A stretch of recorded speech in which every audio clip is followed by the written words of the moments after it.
صبح آنکھ کھلی تو بازو میں درد کی ٹیسیں اٹھنے لگیں۔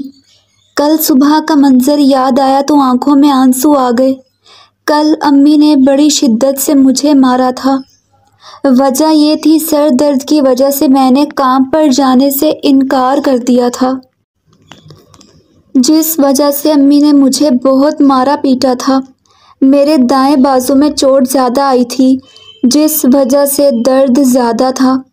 آج بھی میرا کام پر جانے کا جی نہیں چاہ رہا تھا، لیکن میں آج بھی اپنی امی سے کل رات کی طرح مار نہیں کھانا چاہتی تھی، اس لیے فوری اٹھی اور روکھا سوکھا ناشتہ کر کے گھر سے باہر کام کرنے چلی گئی۔ دراصل میں بھیک مانگتی تھی۔ ہم لوگ بڑے غریب تھے۔ بچپن سے میں نے غربت دیکھی تھی۔ ابو تو بچپن میں ہی فوت ہو چکے تھے، بس امی تھیں جنہوں نے مجھے بھیک مانگ مانگ کر پالا تھا۔ وہ نہ پڑھی لکھی تھی اور نہ ان میں کوئی ہنر تھا۔ گھر چلانے کے لیے کسی مرد کا سہارا باقی نہ رہا تھا، جس وجہ سے امی نے بھیک مانگنا شروع کر دی۔ بھیک سے انہیں کافی پیسہ مل جاتا تھا۔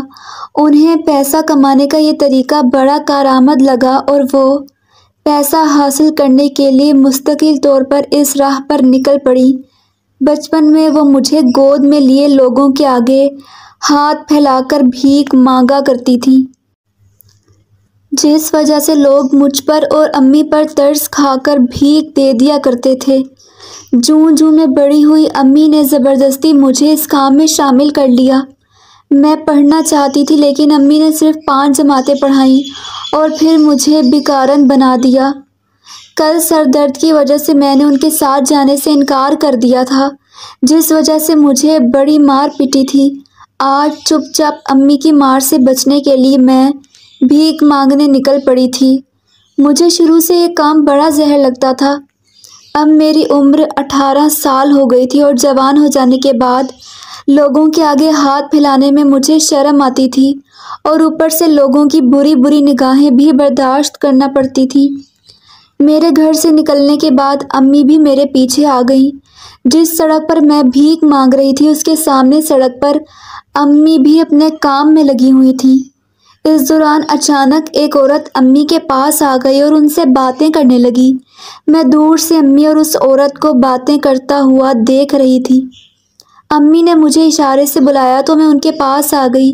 میرے سامنے اس عورت نے امی کو 5-5 ہزار کے ڈھیر سارے نوٹ دیے تو میں دنگ رہ گئی۔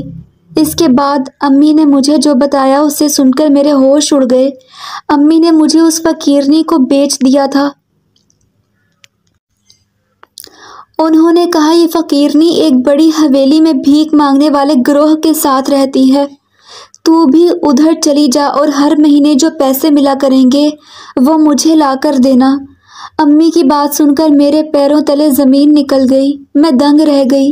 میں تڑپنے لگی، امی آپ میرے ساتھ ایسا کیسے کر سکتی ہیں؟ میں بیٹی ہوں آپ کی، مجھ پر رحم کریں۔ مگر امی نے میری ایک نہ سنی۔ وہ بڑی سنگ دل ثابت ہوئی تھی۔ اس فقیرنی نے مجھے زبردستی کیری ڈبے میں بٹھایا اور پھر مجھے اپنے ساتھ لے گئی۔ میں روتے اور تڑپتے ہوئے بے ہوش ہو گئی۔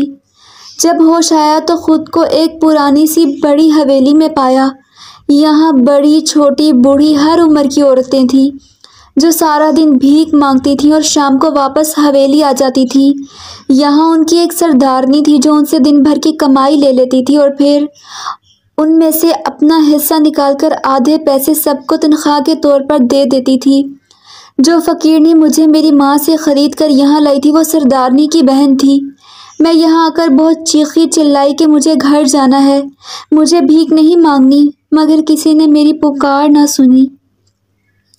جو فقیرنی مجھے میری ماں سے خرید کر لائی تھی اس کا نام نزہت تھا۔ اس نے مجھ سے کہا کس ماں کے پاس جانا چاہتی ہو تم واپس؟ اس ماں کے پاس جو پیسوں کی لالچ میں تمہیں مجھے بیچنے کو تیار ہو گئی۔